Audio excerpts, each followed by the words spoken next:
एक गांव के बाहर एक शिव मंदिर था जिसमें एक वृद्ध पुजारी रहते थे। एक दिन एक गरीब माँ अपने नन्हे बालक को मंदिर के द्वार पर छोड़कर चली गई। बहुत खोजने पर भी पुजारी जी को बालक के परिवार का कुछ भी पता ना चला। जब गांव का कोई भी व्यक्ति उस बालक का लालन पालन करने को तैयार ना हुआ तो पुजारी जी ने भगवान शिव की इच्छा समझकर उसे अपने पास रख लिया। पुजारी ने उसका नाम माधव रख दिया। गांव के श्रद्धालु भक्तों से जो कुछ प्राप्त होता उसी से भगवान शिव के पुजारी का और बालक माधव का गुजारा चलता।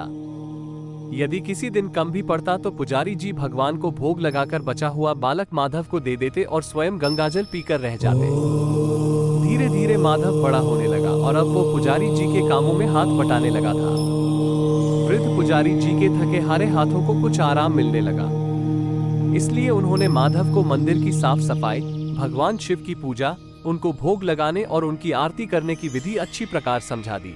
अब वो स्वयं भगवान शिव के नाम जप और संकीर्तन में समय व्यतीत करने लगे। एक दिन भगवान शिव के मंगलकारी नाम का जाप करते हुए उनके प्राण छूट गए। अब बालक माधव का इस संसार में भगवान शिव के सिवा और कोई सहारा नहीं रहा। वो पुजारी जी की बताई 3 बातें कभी नहीं भूला। पहली बात, भगवान भोले शंकर को ताजी गरम रसोई का भोग लगाना। दूसरी बात, भगवान को भोग लगाए बिना स्वयं कुछ भी नहीं खाना। तीसरी बात, भगवान शिव पर विश्वास रखकर कभी भी किसी भी वस्तु का संग्रह न करना, बासी भोजन का भी नहीं।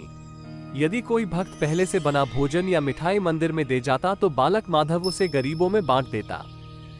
वह ताजी रसोई बनाकर ही भगवान को भोग लगाता, उसके बाद स्वयं प्रसाद ग्रहण करता और सभी में बांट देता। यदि रसोई बनाने को सामग्री नहीं, भोले बाबा और भक्त माधव दोनों गंगा जल पीकर ही रह जाते। एक बार बरसात का मौसम आया और 3-4 दिन तक मूसलाधार वर्षा होने से मंदिर में एक भी भक्त नहीं आया।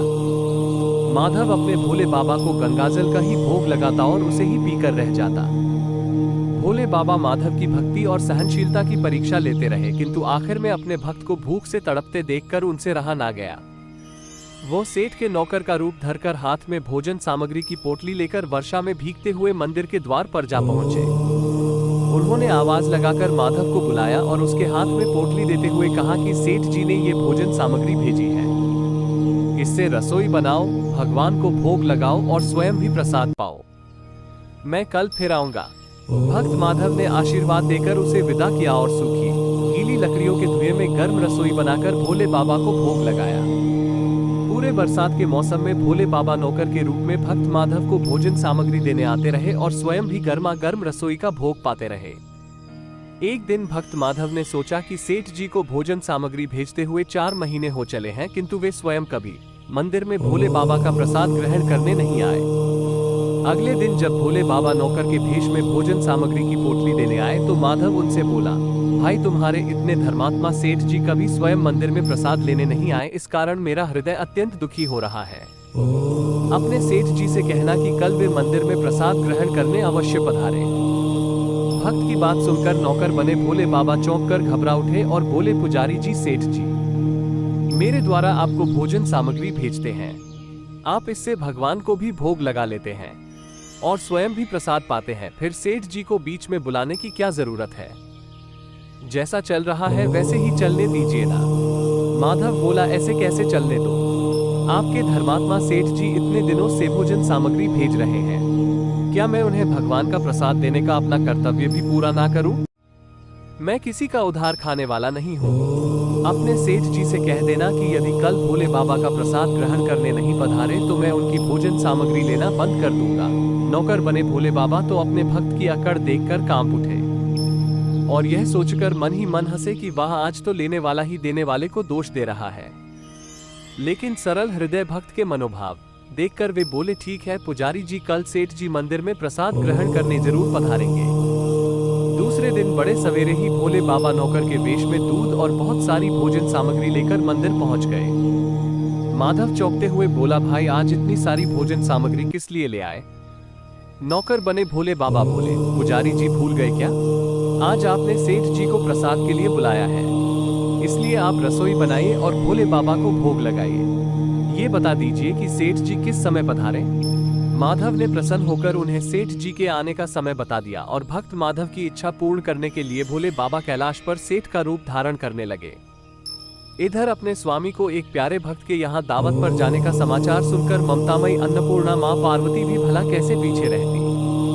वो भी पति की आज्ञा लेकर सेठानी का रूप धारण करने में जुट गई। एक सुंदर रंग बिरंगी पगड़ी पहन ली, हाथ का त्रिशूल और डमरू भोले बाबा ने नंदी के हाथ में थमा दिया। पार्वती जी के तैयार होने की प्रतीक्षा करते हुए कैलाश पर चहलकदमी करने लगे। पार्वती जी ने सुंदर बनारसी साड़ी पहनी जिसका रंग सेठ बने शिवजी के कुर्ते से मेल खा रहा था। सोने चांदी और हीरे के जगमगाते हुए आभूषण धारण किए भगवान गौरी शंकर सेठ सेठानी का रूप धारण कर कैलाश से अपने भक्त के यहाँ दावत के लिए चल पड़े। भक्त माधव आज सुबह से ही सेठ जी के स्वागत में तरह तरह के पकवान बनाने में जुट हुआ था। वो अपने भोले बाबा का भोग तो चलते फिरते बना लेता था, किंतु आज उसे कई महीनों से भगवान को भोग लगाने के लिए भोजन सामग्री भेजने वाले सेठ जी को भगवत प्रसाद देना था। अतः आज उसने भोजन बनाने में अपनी सारी पाक कला झोंक डाली थी। उसने सेठ जी द्वारा भेजे हुए चावल धोकर खीर बनाई और तरह तरह के पकवान भी बनाए, किंतु आज उसे कई महीनों से भगवान को भोग लगाने के लिए भोजन सामग्री भेजने वाले सेठ जी को भगवत प्रसाद देना था। अतः आज उसने भोजन बनाने में अपनी सारी पाक कला झोंक डाली थी। उसने सेठ जी द्वारा भेजे हुए चावल धोकर खीर बनाई और तरह तरह के पकवान भी बनाए। रसोई बनाकर भक्त माधव पुनः स्नान करने चला गया ताकि स्वच्छ वस्त्र पहनकर भोले बाबा को भोग लगा सके और सेठ जी को उनका प्रसाद खिला सके। जब भक्त माधव स्नान करके लौटा तो देखा सेठ जी प्रसाद ग्रहण करने के लिए स्वयं तो आए ही हैं, साथ में अपनी सेठानी जी को भी ले आए हैं। माधव ने झट से दोनों से राम राम की, उन्हें आसन देकर बैठाया और बोला, मैं अभी भगवान को भोग लगा कर आता हूँ, फिर आपको प्रसाद परोसूंगा। भावना के भूखे भोले बाबा से भूख सहन नहीं हो पा रही थी, इसलिए वे बोले, पुजारी जी भगवान को जल्दी से भोग लगाइए, मुझसे भूख सहन नहीं होती। माधव बोला, सेठ जी भूख तो मुझे भी बड़े जोर से लग रही है, किंतु मैं अपनी भूख के कारण भगवान को भोग लगाना नहीं भूलता। यदि दुनिया के सारे लोग इसी तरह अपनी भूख के लिए भगवान को भोग लगाना भूल जाएं तो भगवान तो भूखे ही रह जाएंगे। सेठ जी बने भोले बाबा एक पत्तल उठाते हुए बोले, पुजारी जी आप भोग लगाइए, इधर मैं पत्तल परोस लेता हूँ, मुझसे भूख सहन नहीं हो पा रही है। भक्त माधव सेठ जी बने भोले बाबा को डांटते हुए बोला, सेठ जी भगवान के काम में ना तो जल्दबाजी चलती है ना कंजूसी। मैं जब तक भगवान को भोग नहीं लगा लेता आप रसोई के पास भी नहीं फटक सकते। इधर बैठ जाइए और ओम नमः शिवाय जपते रहिए, मैं अभी आता हूँ और आपको पेट भर भोजन करवाता हूँ। सेठ बने शिवजी डांट खाकर चुपचाप अपने आसन पर जा बैठे। सेठानी बनी पार्वती उनकी ये दशा देखकर बड़ी मुश्किल से अपनी हंसी रोक पाई, लेकिन जैसे ही भक्त माधव पत्तल में सामग्री लेकर भगवान को भोग लगाने अद्भुत मंदिर में गया, भगवान शिव पार्वती जी को मौन रहने का संकेत करके चुपके चुपके पैर रखते हुए रसोई में पहुंच गए और उन्होंने एक एक व्यंजन उठाकर चखना शुरू कर दिया। भोले बाबा तो प्रसाद को देखते ही हैरान रह गए। खीर में चीनी की जगह नमक भरा हुआ था, सब्जियों में चीनी भरी हुई थी।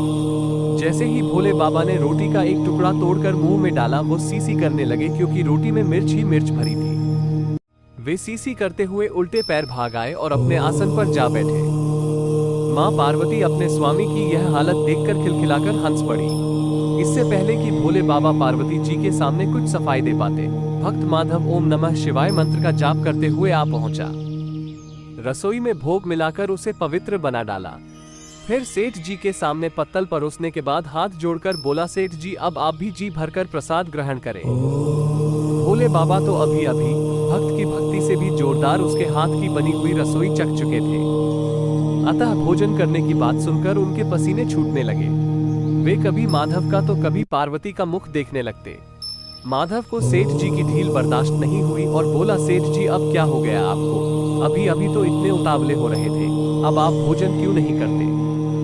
तभी तो माता जी भी प्रसाद ग्रहण करेंगी और फिर मैं भी प्रसाद पाऊंगा। माधव की ललकार सुनकर भोले बाबा ने चुपचाप खीर का कुल्हड़ उठाया और सारी नमकीन खीर गटागट पी गए। माधव की ललकार सुनकर भोले बाबा ने चुपचाप खीर का कुल्हड़ उठाया और सारी नमकीन खीर गटागट पी गए। कुल्हड़ खाली होने की देर थी कि माधव ने उसे झट से भर दिया। अपने प्रिय भक्त के हाथों से परोसे हुए भोग में भगवान को आज दोगुना स्वाद आ रहा था। माधव खीर परोसता गया और भोले बाबा पीते गए। माता पार्वती भक्त और भगवान दोनों के प्रेम को देखकर माधव की ललकार सुनकर भोले बाबा ने चुपचाप खीर का कुल्हड़ उठाया और सारी नमकीन खीर गटागट पी गए। कुल्हड़ खाली होने की देर थी कि माधव ने उसे झट से भर दिया। अपने प्रिय भक्त के हाथों से परोसे हुए भोग में भगवान को आज दोगुना स्वाद आ रहा था। माधव खीर परोसता गया और भोले बाबा पीते गए। माता मंत्रमुग्ध होती रही। जब सारी रसोई समाप्त हो गई तो भगवान एक जोर की डकार ली। माधव को होश आया और वो बोला, वाह सेठ वाह, मैं ही बावला था अद्भुत जो इतनी थोड़ी सी रसोई बनाई। मुझे पता होता कि आपको प्रसाद ग्रहण करने का इतना शौक है तो मैं और ज्यादा ही बनाता।